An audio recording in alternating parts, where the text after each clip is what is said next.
The first time I logged into my 401k account, I stared at the screen like it was a secret code only financial wizards could crack.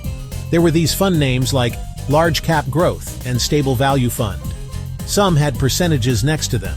Some had performance charts. One even had the word international in it. And I remember thinking, wait, am I investing in the world now? I had money in the plan, sure, but I had no idea what that money was actually doing. It felt like I had a savings account with a personality disorder. So today, I want to tell you the story of what happens after you start contributing to your 401k, when the real fun begins, managing the money. When you start a 401k, your money doesn't just sit in a dusty vault waiting for you to retire. Nope, that money goes to work immediately, invested in different types of funds. And here's where the journey begins. Imagine your 401k like a big garden. Every paycheck you drop a few seeds in, but you get to choose what kind of plants you grow. Maybe some fast-growing ones, maybe some steady, slow growers. Some are bright and risky, like hot peppers, and others are safer, like leafy spinach. The choices are up to you, but you've got to make them deliberately. So let's say you've been contributing for a few months. You log in and see a balance. Yay! But then you notice the money's been split across some funds, and maybe you don't even remember choosing them. That's normal. Many plans pick a default fund if you don't choose one. But here's the thing, you can change that. You have the power to direct where your money goes, and even how your current balance is split up. Let's break it down, like I had to when I was figuring this out for myself. Investment direction. Think of this as giving future you a game plan. This one controls where the next deposit goes. Say your paycheck comes in, and the plan deducts your 5% contribution. That 5% needs a home. Maybe you want 60% to go into a stock fund, 30% into a bond fund, and 10% into a safer fund. Cool. You just log in and tell your plan. Here's how I want my money split. Now here's what tripped me up early on. This doesn't touch your current balance. If you already have money in the account, it stays where it is unless you tell it to move.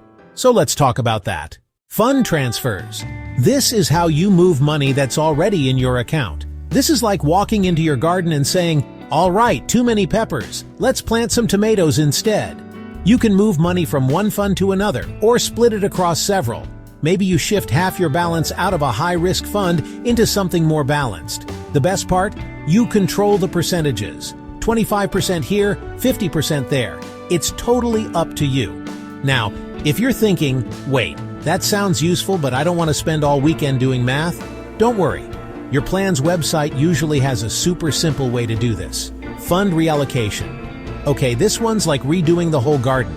You look at your entire 401k and go, let's start fresh. I want 40% in one fund, 30% in another, and so on. You choose the full layout from scratch, and it resets the entire balance based on your new strategy. Honestly, I use this one when I feel like my plan has gotten messy. Like when one fund grew a lot and suddenly it's way overweighted in my portfolio. Reallocation helps bring it back in balance. Auto-rebalancing, the quiet gardener.